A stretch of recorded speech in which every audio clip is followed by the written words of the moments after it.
Chairman और deputy chairman senate के इंतखाब के लिए ऐवान बाला का इजलास 9 बजे होगा। 43 नौ मुंतखब अरकान सेनेट हलफ उठाएंगे। पीपल्स पार्टी ने यूसुफ रजा गिलानी को चेयरमैन सेनेट के लिए नामजद कर रखा है। पीपल्स पार्टी की सियासी जमातों से राब्ते यूसुफ रजा गिलानी की हिमायत की दरख्वास्त कर दी। यूसुफ रजा गिलानी की जानिब से हुक्मरान इत्तेहाद के एजाज में इफ्तार डिनर। चेयरमैन पीपल्स पार्टी बिलावल भुट्टो जरदारी समेत नून लीग, एमकेएम और दीगर सियासी जमातों के रहनुमा इफ्तार में शरीक हुए। जराये के मुताबिक डिप्टी चेयरमैन के लिए नून लीग के राहत जमाली का नाम फाइनल होने का इम्कान है। उधर इस्लामाबाद हाई कोर्ट से चेयरमैन सेनेट का इलेक्शन रुकवाने की इस्तदा मुस्तरद। तहरीक इंसाफ ने इंतखाब के खिलाफ हुक्म इम्तना की दरख्वास्त दायर की। मौक़िफ़ इख्तियार किया कि खैबर पख्तूनख्वा में सेनेट इलेक्शन होने तक चेयरमैन सेनेट मुंतखब नहीं हो सकता। अदालत ने चेयरमैन सेनेट के इंतखाब पर इलेक्शन कमीशन से जवाब तलब कर लिया।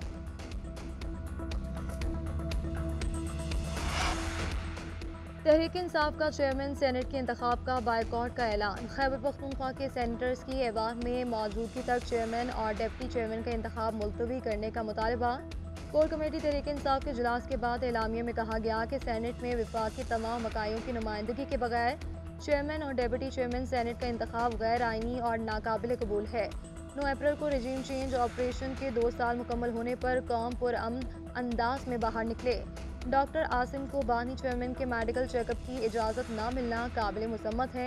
उधर चेयरमैन बैरिस्टर गोहर का कहना था कि सेनेट में इंतखाबात हो ही नहीं सकते क्योंकि कोरम पूरा नहीं है। इलेक्शन कमीशन से कहा है कि बहुत हो गया, मजीद ज्यादती ना की जाए। पीटीआई इंट्रा पार्टी इंतखाबात को 1 माह से जायद हो गया, अभी तक इलेक्शन कमीशन ने सर्टिफिकेट जारी नहीं किया।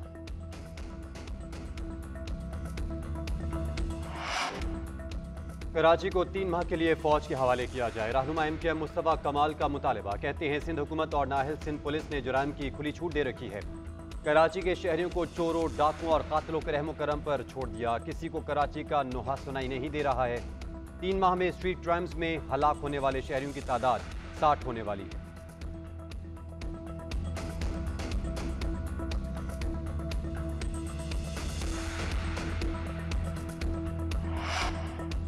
एमकेएम क़यादत सस्ती शोहरत के लिए बयानात दे रही है। सिंध में अमन अमान की सूरत हाल से मुतमिन है। वज़ीर दाखिला सिंध ज़ियाउल नज्जार का बयान। कहा कि आइन के मुताबिक फ़ौज को बुलाने का एक तरीकाकार है।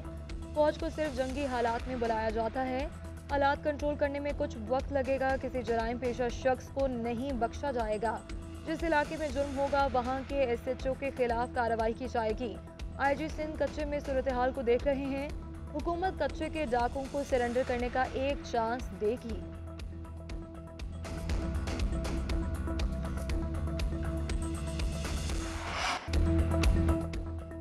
पाकिस्तान और सऊदी अरब में कल इकट्ठे ईद उल फितर होने का इम्कान। सऊदी अरब में शवाल का चांद नजर नहीं आया। सऊदी रोयत हलाल कमेटी के मुताबिक सऊदी अरब में ईद उल फितर बुध 10 अप्रैल को होगी। उधर पाकिस्तान में भी आज चांद नजर आने का कवी इम्कान। ईद उल फितर बुध के रोज हो सकती है। चांद देखने के लिए रोयत हलाल कमेटी का इजलास आज होगा।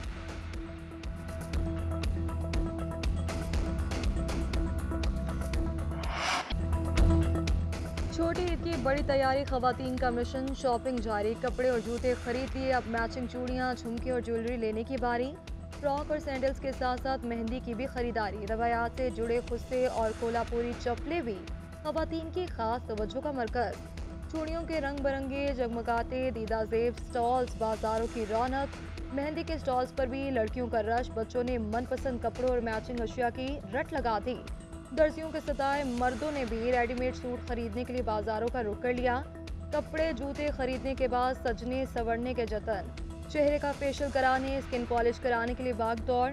बालों को सेट कराने, स्टाइल में तराशने की फरमाइशें। हाथ और पाँव को भी मजीद निखारने की कोशिशें जारी।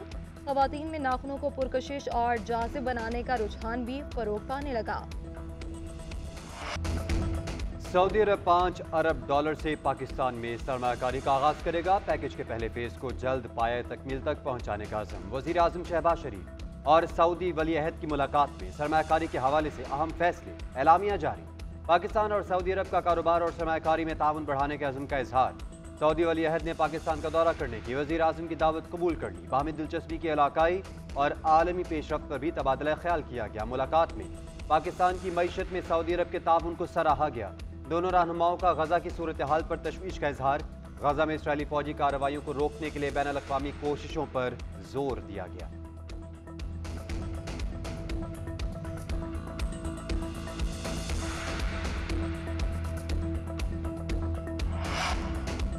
पाकिस्तान और भारत को कशीदगी कम करने का मशवरा देते हैं। तर्जुमान अमरीकी महकमा खारिजा मैथ्यू मिलर की प्रेस ब्रीफिंग। पाकिस्तान में भारत की जानिब से कत्ल पर सवाल के जवाब में कहा, पाक भारत इल्जामात के दरमियान नहीं आना चाहता। पाकिस्तान और भारत बातचीत के जरिए मसाइल का हल तलाश करें। मजीद बोले, एंटोनी ब्लिंकन ने इसहाक डार से गुफ्तगू में मजबूत शराकत दारी की तौसीक की। इसहाक डार ने तिजारती और सरमायाकारी की शराकत दारी को वुसअत देने पर गुफ्तगू की। वज़ीर ख़ारिजा ने इंसदाद दहशतगर्दी पर ताउन की अहमियत पर बात की। गुफ्तगू में ख़वातीन को बाइख्तियार बनाने पर भी बातचीत हुई। मुझे ये ऐसी हुकूमत है, मुझे टेक ऑफ करती नजर नहीं आ रही। जो फोकस है गवर्नमेंट का, वो मुझे पब्लिक इश्यूज पर नजर नहीं आ रहा। ये बड़ी एक वीक गवर्नमेंट है जो बैसाखियों पे। शहबाज शरीफ हुकूमत बैसाखियों पर खड़ी है। ईद के बाद अपोजिशन तहरीक चलाने जा रही है। ईद गुजरने के बाद हुकूमत के लिए सब कुछ आसान नहीं होगा। मुस्लिम लीग नून के रहनुमा डॉक्टर आसिफ करमानी की न्यूज़ एज विद फरिया इदरीस में गुफ्तगू। कहा, आवाम की अक्सरियत हमारे हक में नहीं है। अगर किसी के जहन में अगला सेटअप है तो उन्होंने अपने बंदे हुकूमत में रखवा लिए हैं।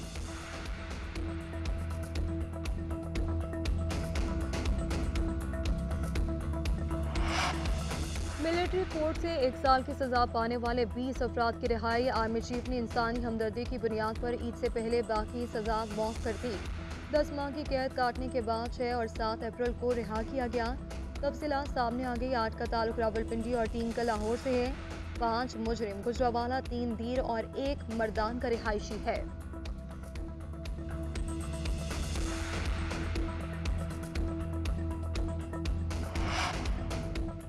इस्लामाबाद हाई कोर्ट के जस्टिस मोहसिन अख्तर कयानी के खिलाफ सुप्रीम जुडिशल काउंसिल में शिकायत दायर। साबिक secretary Islamabad high court bar Waqas Malik advocate ने दरख्वास्त दायर की। मौके पर अपनाया जस्टिस मोहसिन अख्तर कयानी ने रियासत मुखालिफ एजेंडा अपनाया। साथ ही जजेस को भी साथ मिलाया। जस्टिस मोहसिन अख्तर कयानी को फौरी बतौर जज काम से रोका जाए और उनके खिलाफ कार्रवाई की जाए। उधर तहरीक इंसाफ की जस्टिस मोहसिन अख्तर के खिलाफ शिकायत की शदीद मसम्मत। बयान में कहा, मिसकंडक्ट का रेफरेंस जजेस को खौफजदा और हिरासा करने की हुकूमती कोशिश है। शिकायत के पीछे वही किरदार हैं जो अदलिया पर हमलावर होते रहे हैं। चीफ जस्टिस आला अदलिया के जजेस हिरासा करने के वाक़यात का नोटिस लेते हुए जिम्मेदारान का तयन करें। ईद से पहले हुकूमत का अवाम को बिजली का एक और झटका। महंगाई के सताए अवाम के लिए बिजली मजीद 4 रुपये 92 पैसे फी यूनिट महंगी। नेपरा ने कीमतों में इजाफे का नोटिफिकेशन जारी कर दिया। फरवरी के फ्यूल एडजस्टमेंट कीमत में बिजली की कीमत बढ़ाई गई। इजाफी रकम अप्रैल के बिजली के बिलों में वसूल की जाएगी। कि इलेक्ट्रिक और लाइफ लाइन सार्फिन पर इत्तलात नहीं होगा।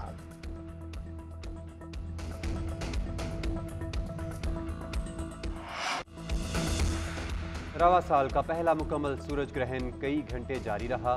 जनूबी अफ्रीका, मैक्सिको, कनाडा और मगरबी यूरोप समेत दीगर मकामात पर नज़ारा किया गया। अमेरिका की 15 रियासतों में मुकम्मल सूरज ग्रहण का 4 मिनट 20 सेकंड तक मुशाहिदा। पाकिस्तान में रात होने के सबब सूरज ग्रहण का मुशाहिदा न किया जा सका। महकमा मौसमियात के मुताबिक सूरज ग्रहण का आगाज़ पाकिस्तानी वक्त के मुताबिक रात 8:42 पर हुआ। 11:17 पर सूरज ग्रहण उरूज को पहुंचा। इख्तिताम रात 1:52 पर हुआ।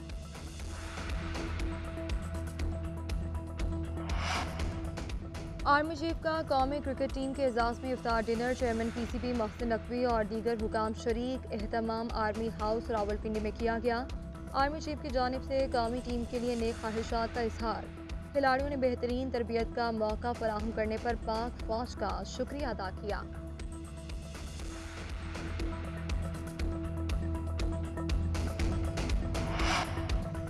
और साबिक cricketer Azhar Mahmood Pakistan cricket team के हेड कोच मुकर्रर। मोहम्मद यूसुफ बैटिंग कोच और Saeed Ajmal spin bowling coach की जिम्मेदारियां संभालेंगे। न्यूजीलैंड के खिलाफ होम सीरीज के लिए टीम मैनेजमेंट का ऐलान। Wahab Riaz senior team manager, Mansoor Rana team manager, जबकि आफ्ताब खान फील्डिंग कोच के फराइज सर अंजाम देंगे। कौमी क्रिकेट टीम का ऐलान आज लाहौर में किया जाएगा। उधर सिलेक्शन कमेटी के क्रिकेटर से इस्लामाबाद के होटल में मुलाकात। काकोल में फिजिकल ट्रेनिंग कैंप और खिलाड़ियों की तैयारी पर गुफ्तगू हुई।